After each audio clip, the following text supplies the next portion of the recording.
This is James Corbett of corbettreport.com. Welcome to Sunday Update for this 15th day of August 2010. And now for the real news. It was reported last week that 40 billionaires have signed a giving pledge to give 50% of their wealth to good causes in what is being called a remarkable act of noblesse oblige. Coverage of the pledge, which we are told was spearheaded by Bill Gates and Warren Buffett, and includes such billionaires as George Lucas, Barron Hilton, and Larry Ellison, assumed that the genesis of the idea came at a secretive meeting of billionaires hosted by David Rockefeller at Rockefeller University last year, a meeting that received a substantial amount of press coverage that reported absolutely nothing of substance.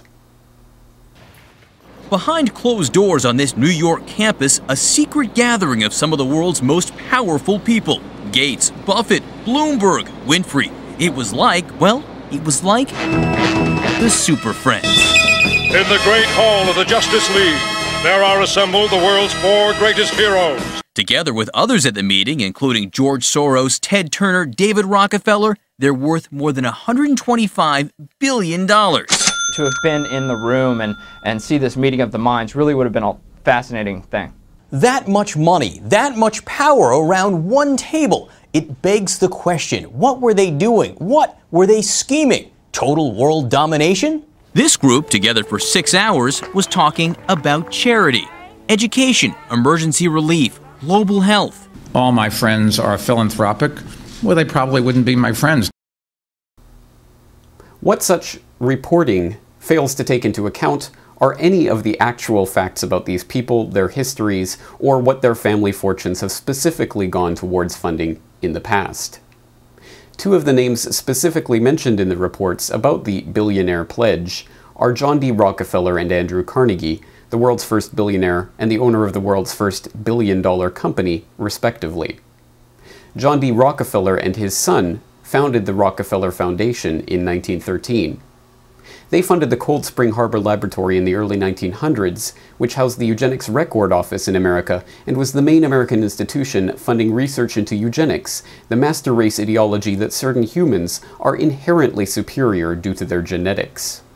They established the Rockefeller Institute for Medical Research, where Rockefeller money went to support researchers like Alexis Carrel, who advocated the use of poison gas to rid the planet of useless eaters, Hideyo Noguchi, who discovered the agent of syphilis by injecting orphans with syphilis without their consent, and Cornelius Rhoads, a researcher for the Rockefeller Institute in Puerto Rico, who wrote a letter in 1932 asserting that, quote, "The Puerto Ricans are beyond doubt the dirtiest, laziest, most degenerate and thievish race of men ever inhabiting this sphere.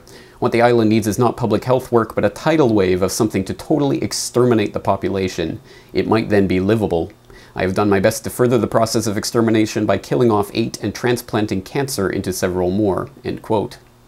The Rockefellers also funded the Kaiser Wilhelm Institute for Eugenics, which was instrumental in developing the eugenicist policies of the Nazi regime in Germany. The Rockefellers even funded the very program that Joseph Mengele worked in before he went to Auschwitz. Several prominent families are responsible for funding and promoting eugenics in America, namely the Rockefeller, Carnegie, Harriman, and Osborne families. 2 families, the Rockefellers and the Osbornes, are particularly significant.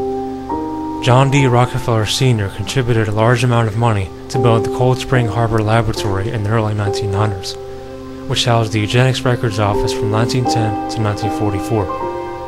Rockefeller influence also spread overseas to Germany, where the Kaiser Wilhelm Institute for Psychiatry and the Kaiser Wilhelm Institute for Eugenics, Anthropology, and Human Heredity resided. Much of the money used to run these facilities came directly from Rockefeller. These institutes became centers for Nazi eugenics programs during the reign of Adolf Hitler. In 1932, the Third International Eugenics Conference was held in New York City. The conference was hosted by Henry Fairfield Osborne. It was during this conference that an honored guest from Germany attended.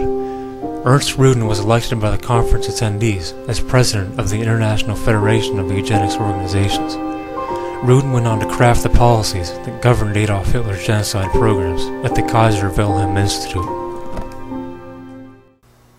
In the wake of World War II, when the extent of the Nazi atrocities was finally revealed, The Rockefellers helped to continue the eugenics agenda by converting the American Eugenics Society into the Rockefeller-founded Population Council. The Carnegie family has also been instrumental in using their billions to change society for the worse under the protective banner of philanthropy. In the 1950s, a congressional investigation known as the Reese Committee began inquiring into the wrongdoings of tax-exempt foundations. The shocking revelations of that committee have been ignored by the media for 56 years, but Chief Investigator Norman Dodd testified about the documentation that committee uncovered, showing how tax-exempt foundations use their power and influence to steer society in a direction favorable to the wealthy elite. In one case, the committee received unprecedented access to the minutes of the meetings of the board of the Carnegie Endowment, going back to that body's inception in 1908. And in that year, the trustees, meeting for the first time, raised a specific question, which they discuss throughout the balance of the year in a very learned fashion. And the question is there any means known more effective than war, assuming you wish to alter the life of an entire people? And they conclude that no more effective means than war to that end is known to humanity. So then in 1909 they raised the second question and discuss it, namely, how do we involve the United States in a war? Well, I doubt at that time if there was any subject more removed from the thinking of most of the people of this country than its involvement in a war. There were intermittent shows in the Balkans, but I doubt very much if many people even knew where the Balkans was. Then finally, they answer that question as follows. We must control the State Department. And then that very naturally raises the question of how do we do that? And they answer it by saying we must take over it and control the diplomatic machinery of this country. And finally they resolve to aim at that as an objective. The quest of the billionaire elites to control society and to kill off those who are not part of their bloodlines continues to the present day, with the Rockefeller Foundation having worked with the UN Development Program, the World Bank, and the WHO to develop an abortofacient vaccine that laced tetanus toxoids with human gonadotrophin hormone, causing pregnant women who took the vaccine to spontaneously abort. The vaccines were given to women in Thailand, the Philippines, Nicaragua, Mexico, and Africa, with women only finding out what had been done to them when independent organizations had paid out of their own pockets to test the vaccines and discovered the HCG hormones. Now, a newer generation of billionaires are practicing using their wealth toward continuing the work of the older billionaire eugenicists. This equation has four factors, a little bit of multiplication. So you've got a thing on the left, CO2, that you want to get to zero, and that's going to be based on the number of people, the services each person's using on average, the energy on average for each service, and the CO2 being put out per unit of energy. So let's look at each one of these and see how we can get this down to zero. Probably one of these numbers is going to have to get pretty near to zero. That's back from high school algebra. But let's take a look. First, we've got population. The world today has 6.8 billion people. That's headed up to about 9 billion.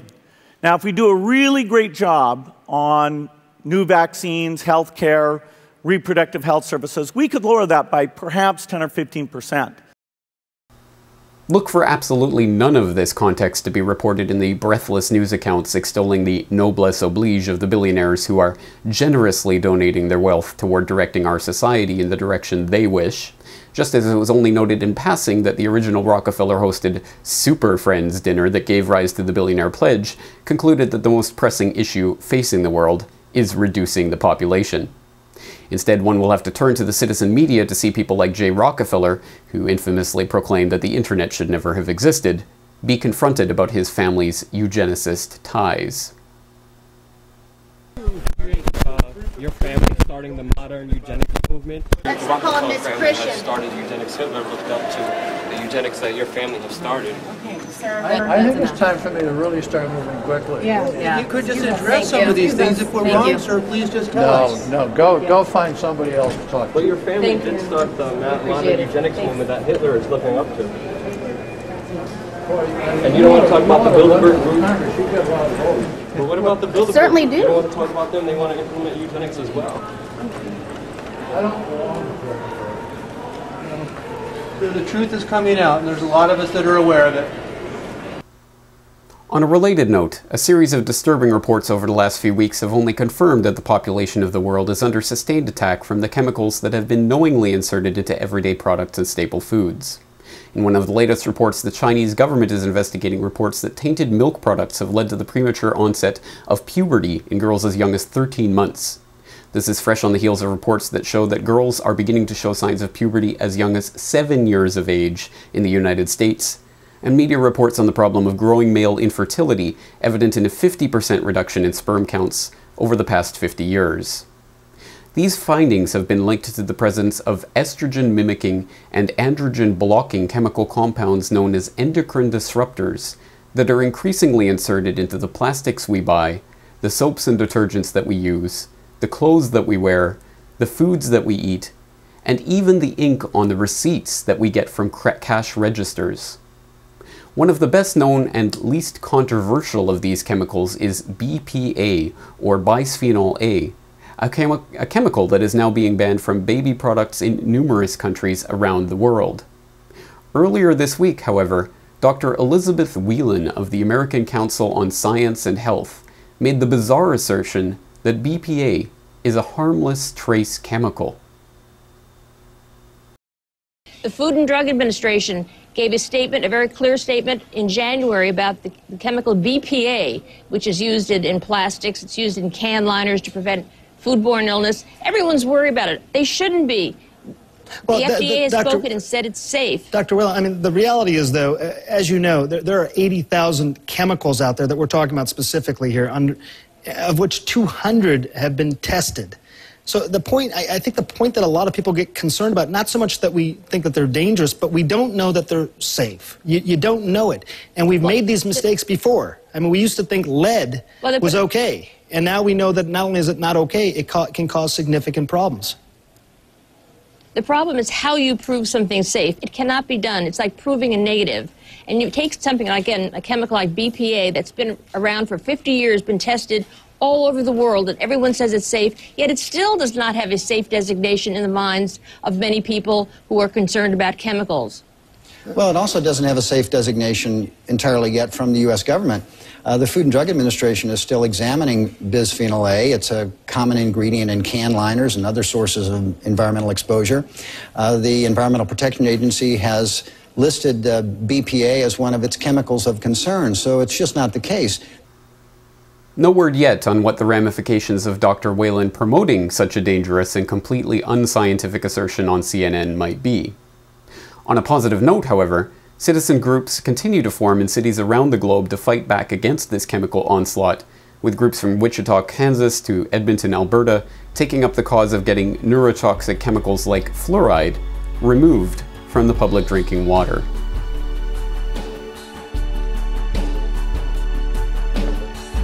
Now, stay tuned for episode 142 of the Corbett Report, The Underpopulation Crisis, where we deconstruct the myth of overpopulation and uncover the demographic winter endgame of the eugenics-obsessed elite.